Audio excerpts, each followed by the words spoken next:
Həqiqətən də biz elə yaşayırıq ki, güya zaman bizim əlimizdədir. Zamanı biz idarə edirik. Biz düşünürük ki, zamana sahibik, amma əslində zaman bizə sahib. Böyük bir əksəriyyət insanların günaha qeyri-ciddi baxırlar. Heç kim ölümü təxirə salmır, amma milyonlarla insanlar tövbəni təxirə salır. Bir şeytan Allahı bir çox məsihçilərdən daha yaxşı tanır. Biz gözləmədiyimiz vaxt onun gələcəyi üçün biz nə etməliyik? Hər zaman gözləməliyik.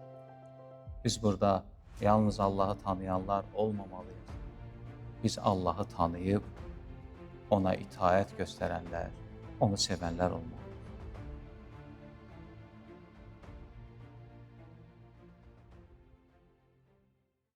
Mənim həyat hekayəmi bilənlər məlumatlıdır ki, mən özümdən asılı olmayaraq, lakin Rəbbin iradəsi ilə çox, bilmirəm, dəqiq bilmirəm, 2 yaşında mı, 3 yaşında mı məni oğulluğa götürüblər və mən həqiqi valideynlərimi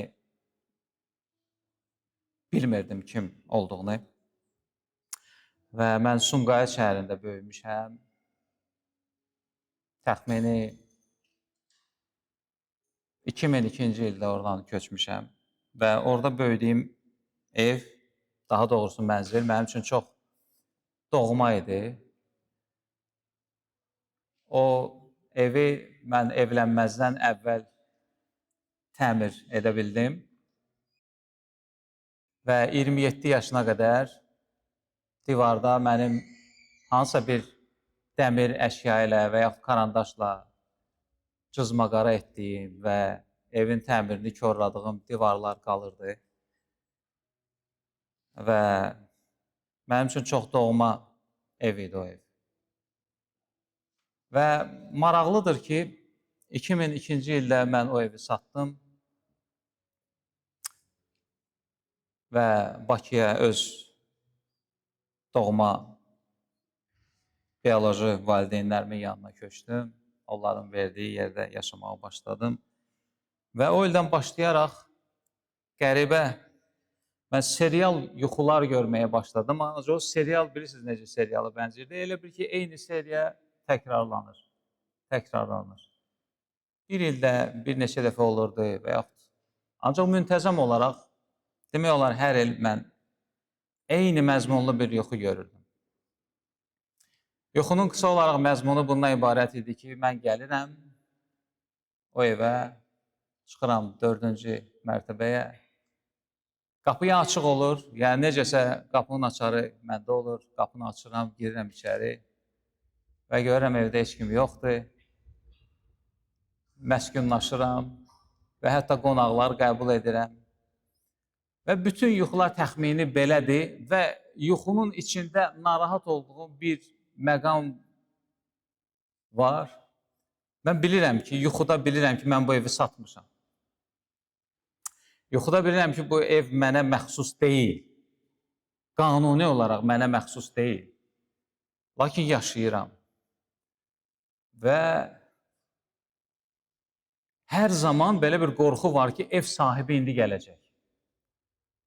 Maraqlıdır ki, ev sahibi müəmmalı birisidir. Yəni, mən bilmirəm o kimdir. Hərçənd ki, satdığım adamı bilirdim. Ancaq orada sanki o deyil sahib, müəmmalı bir sahibdir. Və çox qəribədir ki, bu ildə mən o yuxunu gördüm. Uzun bir fasilədən sonra. Və bu il ilk dəfə idi ki, mən belə bir dua etdim. Həmişə düşünürük ki, bu bir nostaljidir, bir yaddaşımda qalan bir şeylərdir, ona görə xatirələrdir, bu yuxu girir. Biraz müxtəlif fikirlər keçirdi ağlımdan və hətta belə bir fikir də var idi ki, nə zamansa əgər mənim imkanım olsa, mən təzədən alaram o mənzili. Və bu il mən nəhayət ki, üstündən 23 il keçəndən sonra mən dua etdim ki, yəni mən bu yuxunu niyə görürəm? Sizin üçün bu mənasız gələ bilər. Lakin bir şey ki məni ara sıra ağlıma gəlir və biz bir çox şeylərə mənasız kimi yanaşırıq. Ancaq düşünək, əgər bu dünyada mənasızlıqlar varsa, mənasız nələrsə baş verirsə və digər bir tərəfdən də ilahiyyat və müqəddəs kitab bizə birbaşa olaraq öyrədir ki, bu dünyada mənim istəyim olmadan sizin başınızdan bir tük belə əskik olmur. Demək, mənasız heç bir şey yoxdur. Demək ki, hər bir şeydə bir məna var, sadəcə o mənanı axtarmaq, o mənanı istəmək lazımdır.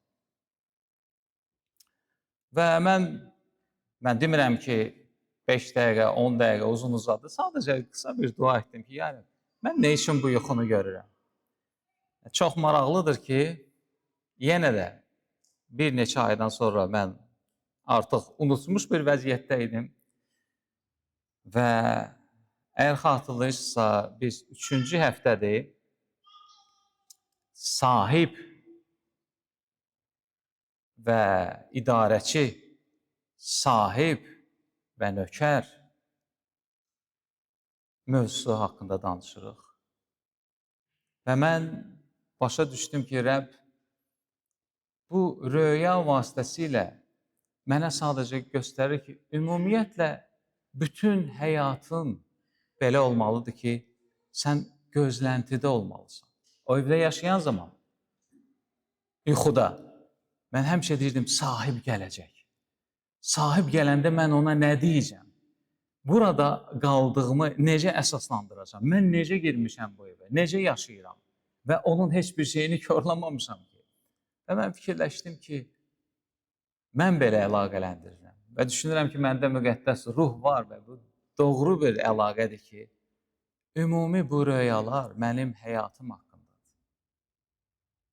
Bir gün sahib gələcək, bir gün yaşadığımız məkana sahib gələcək və biz o sahibə məruzə, biz o sahibə olduğumuz yerdə, olduğumuz məkanda nə etdiyimiz, necə burada yaşadığımız haqqında bir hesabat verəcəyik.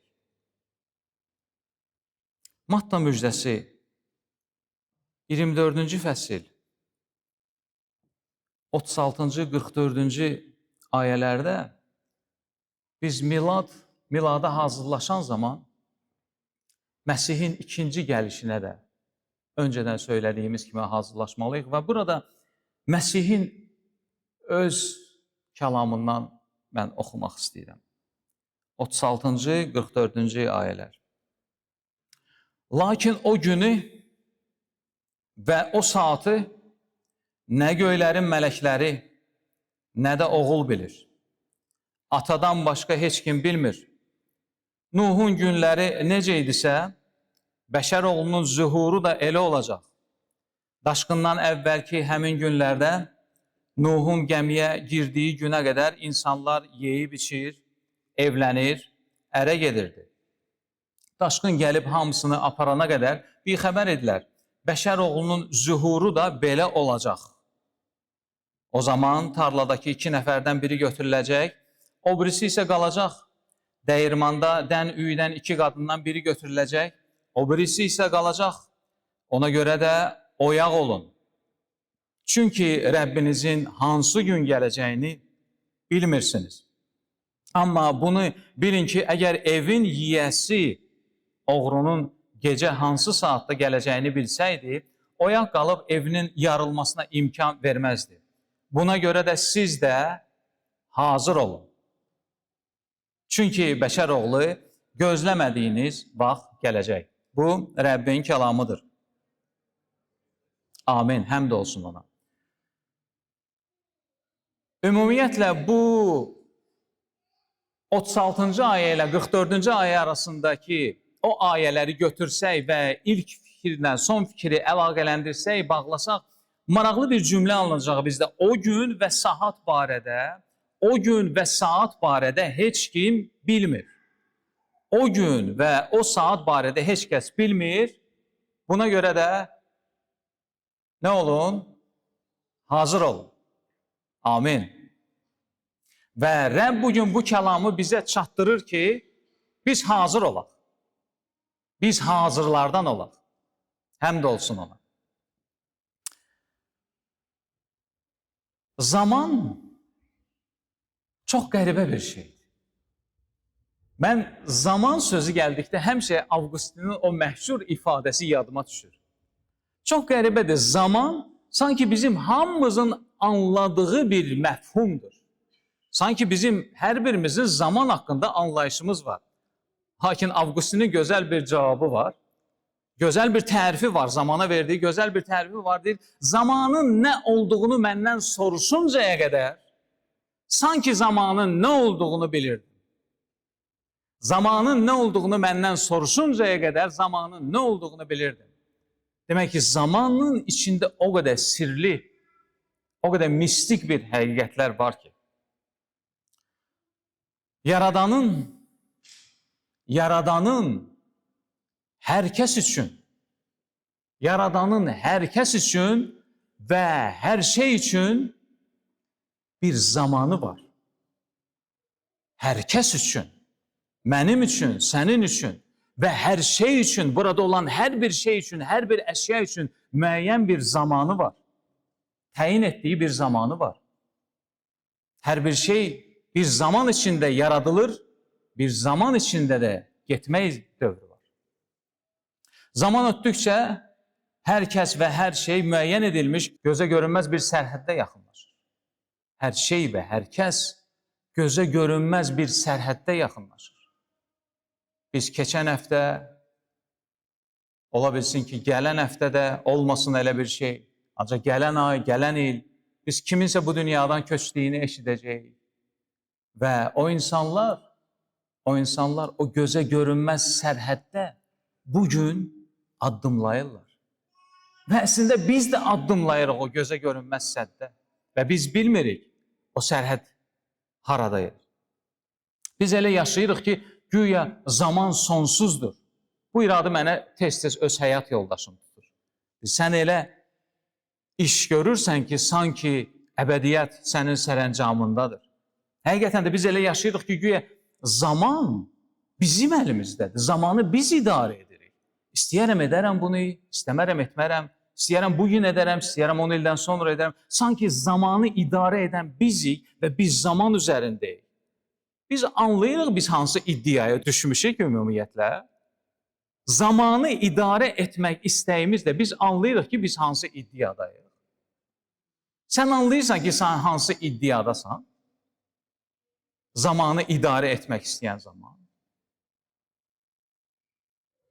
Biz sabahı özəlləşdirmişik. Sabah dekabrın 1-idir. Biz dekabrın 1-ni biz özəlləşdirmişik, mənimsəmişik. Sanki o bizə aiddir. Özümüzünki hesab edirik. Amma Məsih deyir, hazır olun. Hazır olun. 98-ci ildən 99-cu ilə keçən yeni il axşamı ailəlikcə bir yerdə idik və atamın bir sözü o zaman nə üçünsə yaddaşıma həkk olundu və ümumiyyətlə o vaxtdan sonra o sözü unutmuram. 99-cu il gəlmişdi və o zaman belə bir şey dəb idi. Baxın, 2000-ci ildə yeni il gəlir, yeni əsr gəlir, hətta yeni minillik gəlir. Çox maraqlı bir dövr idi. Və o zaman belə deyirdilər ki, nəsə bir problem olacaq qlobal bir şəkildə. Çünki hər şey artıq kompüterləşmişdi. O zaman hər şey 0-0-0 olacaq. Nəsə pozulacaq, dəyişiklik olacaq dünyada. Yadınızda da o söz söhbətlər. Və atamın dediyi o söz ki, yeni əsri də gördük. Atamın 62 yaşı var idi. O elə söylədi ki, sanki yeni əsr artıq qədəm basır. Yeni əsrlə onu hələ bir il ayrılır. 3 aydan sonra infarktdan atam dünyadan köçdü. Görmədi onu. Yeni əsri görmədi. Və o elə əminliklə deyirdi ki, çünki 62 yaşı var idi. Elə əminliklə dedi, hə, yeni əsri də gördük. O həmin o gözə görünməz sərhəddin tam astanasında dayanarkən, o düşünürdü ki, hələ mənim minimum hələ bir 2-3 ilim var.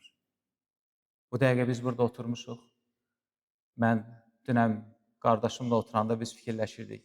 25 il bundan sonra da fikirləşirdik ki, Rəbb bizə qismət eləsin, 25 il bundan sonra kilsəmizin 50 illiyini keçirdək. Bu il 25 illiyimizdir, yeri gəlmişkin. Biz düzdür qeyd etmirik. 25 il. Amma hardadır bizim o sərhədimiz biz bilmirik. Və Məsih nə deyir? Deyir, hazır ol. Hazır ol. Tarix boyu neçə insanlar və mən bir yağ çəkdiyim misalda da mənim doğmam elə hesab edir ki, mənim elə bir neçə ilim var. Bir neçə ilim var. Amma köçmək məqamı biz görürük ki, insanları iş gücün tam ortasında yaxalayır. Bizim bu yaxınlarda bir qohumumuz, yaxınımız iş yerində olarkən insult oldu. Köçmək məqamı onu tam iş idarəsində yaxaladı. Bəzilərini qayğılarının içində yaxalayır. Bəzilərini günahlarının içində, günah bataqlığında olan zaman yaxalayır. O günahlar ki, insanlar düşünür, 50-yə çataram, 60-a çataram, tövbə edərəm. İndi hələ cavanam. Və kəlam nə deyir? Məsihin sözləri nə deyir burada bizə? Deyir, Nuhun günlərində də belə idi. İnsanlar deyirdi, daşqın olacaq. Bu daşqın haqqında nə babam deyib, nə nənəm deyib, nə atam deyib. Daşqın filan olmayacaq. İnsanlar yazılıb orada, Nuhun günləri necə idisə və Nuhun günlərində belə oldu. İnsanlar nə inirdi? Yiyirdi, içirdi, evlənirdi və qəfil birdən-birə gürültü səsi gəlir.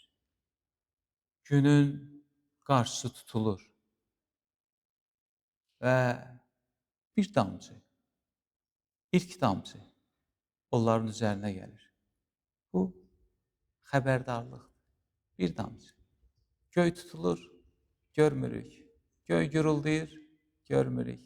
Damcı düşür, hiss etmirik. Yaşayırıq, yaşadığımız kimi. Və Məsih deyir, göy tutulub ha, hazır ol. Göy gürüldəyir ha, hazır ol. Damcı düşdü artıq, artıq təmas var səninlə. Hazır ol.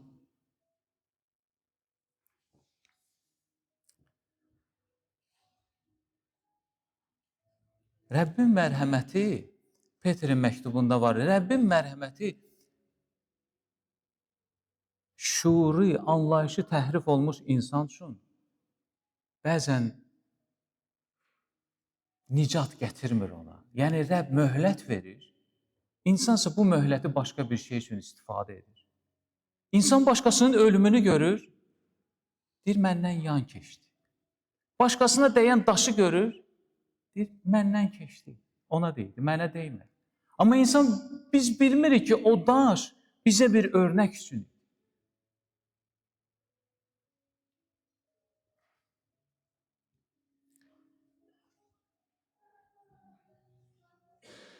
Biz, müasir insanlar, iş içindəyik, qaça-qaçdır, planlarımızın içindəyik.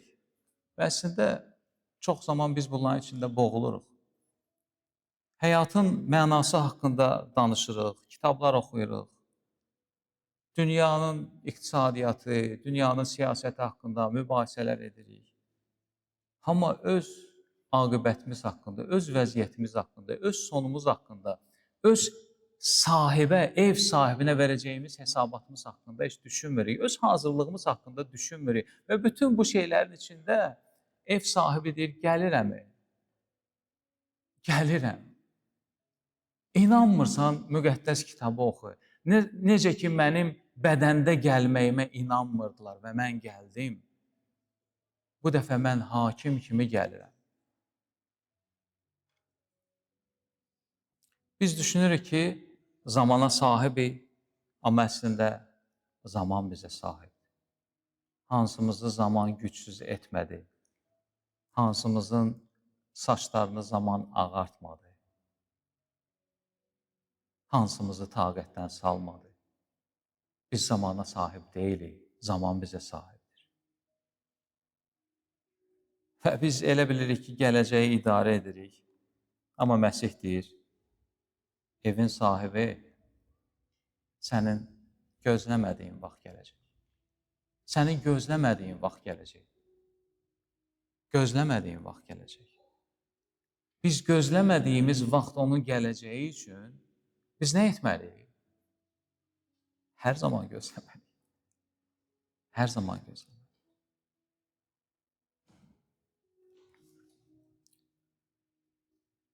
Biz ürəyimizə, qardaşlar və bacılar ürəyimizə belə bir sual verək. Özümüzə sual verək. Mən hazıram. Mən hazıram ev sahibini qarşılamağa. Bu məsələnin içində biz görürük, tarlada 2 adam var. İsa çəkir bu misalı. O zaman tarlada 2 adam olacaq. Biri götürüləcək, o birisi isə qalacaq. Diqqət edin, bunların xüsusiyyəti haqqında Məsih heç nə demir. Qətiyyən, peşəsi haqqında heç nə demir, milləti haqqında heç bir şey demir. İsa demir ki, biri pis idi, o biri müqəddəs idi. Yox. Onlar hər ikisi işləyirdi, hər ikisi eyni işi görürdü, hər ikisi eyni tarlada idi. Və hər ikisi öz işi ilə məşğul idi. Və bəlkə də qonşularından xəbər alsaydın, hər ikisini tərifləyəcəkdi. Amma biri gözləyirdi. O biri gözləmirdi. Biri gözləyirdi, o biri gözləmirdi. Məsih bu məsəl vasitəsilə bunu çatdırmaq istəyir. Hər ikisi yaxşı insan idi. Hər ikisi çalışqan idi. Biri gözləyirdi, biri gözləmirdi. Məsihin qayıdış günündə ayrılıq peşələrə görə olmayacaq. Ayrılıq millətlərə görə olmayacaq. Ayrılıq uğura, uğursuzluğa görə olmayacaq. Ayrılığın səbəbi bu olacaq. Sənin ürəyin Məsihə verilib yoxsa yox? Sənin ürəyin Məsihlədir yoxsa yox? Sənin ürəyin Məsihdədir yoxsa yox? Niyə insanlar hazır deyil? Niyə biz insanlara baxdıqda görürük ki, insanlar hazır deyil? Mən yaxınlarımda da var belə insanlar. Mən söhbət etdikdə mən görürəm ki, böyük bir əksəriyyəti insanların günaha qeyri-ciddi baxırlar. Həqiqətən də qeyri-ciddi baxırlar, günaha qeyri-ciddi baxırlar. Və fikirləşirlər ki, hamı belədir, mən də belədir.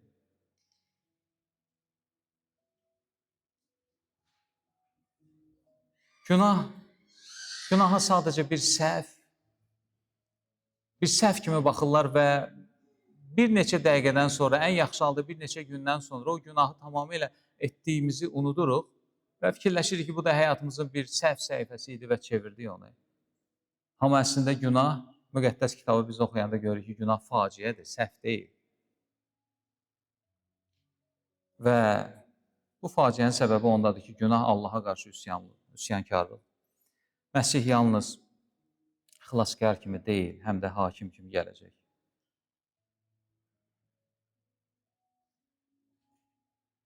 Heç kim,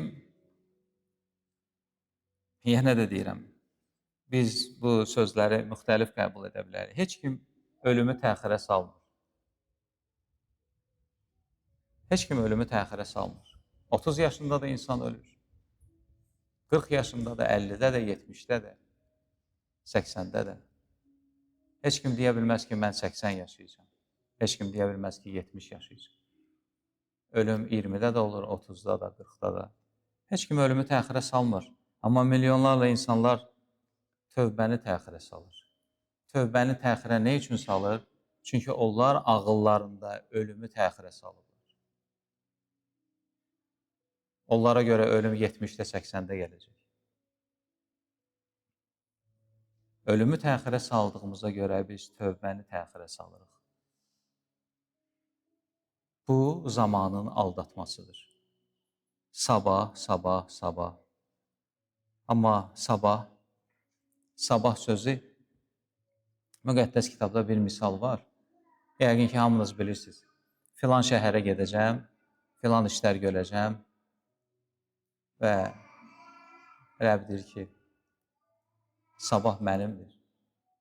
Sabah mənimdir, sabah sənin deyil. Sabah Rəbbin sərəncamındadır. Elə insanlar da var ki, hazır olduqlarını düşünürlər, amma məsihsizdirlər. Milyonlarla insanlar kilsəyə gedir, dua edir, yaxşılıq edir. Amma həqiqi yenidən doğulma yoxdur. Bir məşhur vaiz var idi, onun vəzindən bir fikri götürdüm. Çox dəyərli bir fikirdir. Şeytan Allahı bir çox məsihçilərdən daha yaxşı tanıyır. Şeytan Allahı bir çox məsihçilərdən daha yaxşı tanıyır. Amma bu tanımaq onu xilas etmir. Allahı tanımaq, ona ibadət edib ona tabe olmaq başqa bir şey. Tanımaq və tabe olmaq, tanımaq və sevmək tam başqa-başqa qütblərdir, qardaşlar və bacılar. Biz burada yalnız Allahı tanıyanlar olmamalıyıq. Biz Allahı tanıyıb, ona itaət göstərənlər, onu sevənlər olmalıyıq. Xilas edən bilik deyil, dini ayinlərin yerinə yetirilməsi deyil, xeyirxahlıq deyil, qurban vermək, səxavətli olmaq deyil, Məsihli olmaqdır. Bu mesajın ümumi güclü bir xəbəri odur ki, ey yatmış, oyan, dayan, həyatına nəzər sal, layihələrini, planlarını, təmirlərini kənara qoy. Çünki bunların hamısı yox olacaq. Elə o an evin sahibi qapını döyəndə sən nə edəcəksən, nə cavab verəcəksən? Məsih kəlamda deyir, budur, mən tez gəlirəm. Onun xəbərdarlığı bugün bizim üçün bir lütfdür. Onun xəbərdarlığı bizim üçün bir lütfdür. Məsihin xəbərdarlığı bizim üçün lütfdür. O demir ki, özünü yaxşılaşdır, bəlkə xilas olarsan. Xeyr, o demir ki, daha özünü yaxşı bir insan səviyyəsinə çatdır, sən xilas olarsan. O deyir, mənə yaxın gəl. Mənə yaxın gəl. Mənə qayıt. Mənə güvən. Sənin hazırlığın mənəm. Qardaşlar və bacılar, bugün Rəbb bizə deyir, mən gələcəyim saatı, mən gələcəyim günü heç kəs bilmir. Buna görə də hazır olun. Onun istəyi, ən böyük istəyi bizi hazır görməkdir və bizim gözlənti içində yaşamağımızdır. Biz elə yaşayaq, biz elə düşünək, elə planlar quraq ki, hər an həyatımızın hər bir məqamında qapı döyüldükdə biz deyək, gəl ya Rəbb, gəl ya Rəbb, budur, mən sənin gəlininəm və səni gözləyirəm. Mənim bütün həyatım bu gözləntidən, mənim bütün həyatım bu görüş üzərində qurulub. Gəlin Rəbbin bu sevgisini, bu xəbərdarlığını, bu istəyini nəzərə alaraq hər gün ona hesabat verməyə hazır olanlar kimi yaşayaq. Ona indidən və əbədiyyən, ona indidən və əbədiyyən şan, şərəf və izzət olsun.